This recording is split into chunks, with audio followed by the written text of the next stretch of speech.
Bonjour tout le monde, nous sommes lundi 13 novembre 2017 et voici notre point bourse.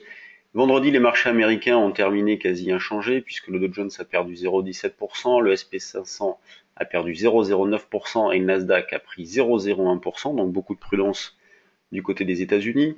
En ce qui concerne les marchés européens, eh bien, ils ont fini par retracer un petit peu puisque le CAC et le DAX ont perdu 2,5% la semaine dernière. Et ce matin, beaucoup de calme depuis l'ouverture.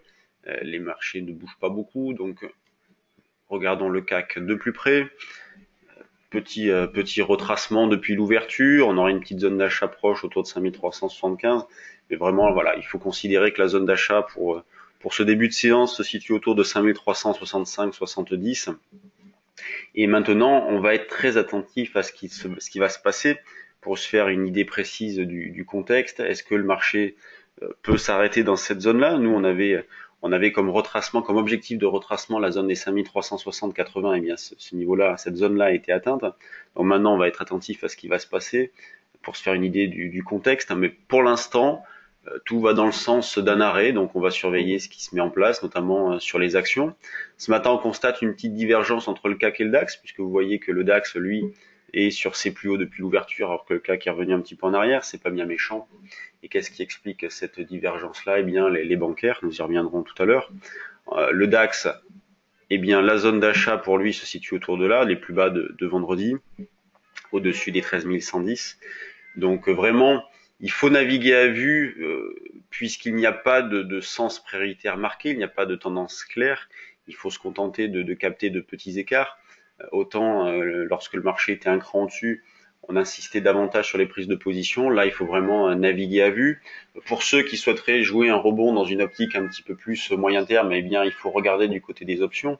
Alors, plus sur l'échéance novembre, étant donné que l'échéance est vendredi, mais davantage sur décembre. Il y a des petits paris directionnels qui ne coûtent pas cher. Par exemple, moi, je vous propose de regarder le call 5550 voire 5006 échéance décembre.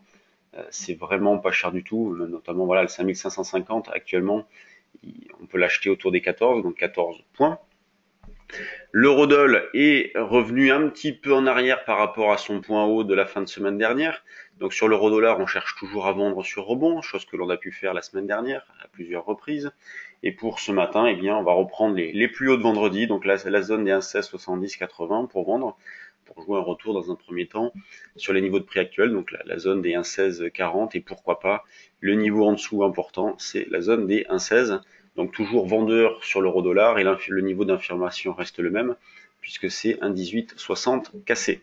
Donc c'est pas à côté, c'est sûr, il y a plus de 200 pips d'écart, mais en même temps, les probabilités de vendre et d'avoir raison sont fortes. Du côté des actions, on a quelques résultats ce matin, quelques news. Donc par exemple, Emirates qui a annoncé une commande auprès d'Airbus, CGG qui est suspendu aujourd'hui puisque c'est la tenue de son assemblée générale extraordinaire. Donc le groupe indique que le plan de restructuration devrait intervenir au premier trimestre 2018 et les objectifs ont été confirmés. Les chiffres de Paro. Tout à l'heure, je vous disais que les valeurs, il y avait une divergence entre le CAC et le DAX, notamment avec les bancaires. Et vous voyez, par exemple, la BNP, la Société Générale, le Crédit Agricole, et même AXA, on va élargir aux financières, sont parmi les plus fortes baisses. Alors, ce ne sont pas des baisses fortes, c'est sûr, mais ça pèse un petit peu, le secteur pèse un petit peu. On a Sanofi aussi, qui ces derniers temps n'était pas terrible, sous-performé. Là, ce matin, bon, il y a un petit peu de mieux. D'ailleurs, il y a une zone support sur Sanofi autour de 76-77. Donc zone support moyen terme, même si c'est vrai que sur la valeur, le sens prioritaire, enfin la tendance est baissière. Le signal de vente a été déclenché dans cette zone-là, et depuis, c'est vendeur. Au niveau de la spéculation, voyons voir ce qu'il y a dans nos screeners.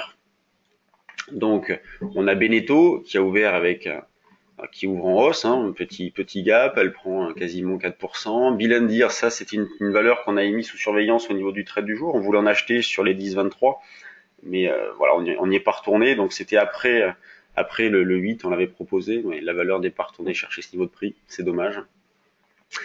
Voilà, Net Booster, donc gap à la hausse. Vraiment une spéculation raisonnable ce matin.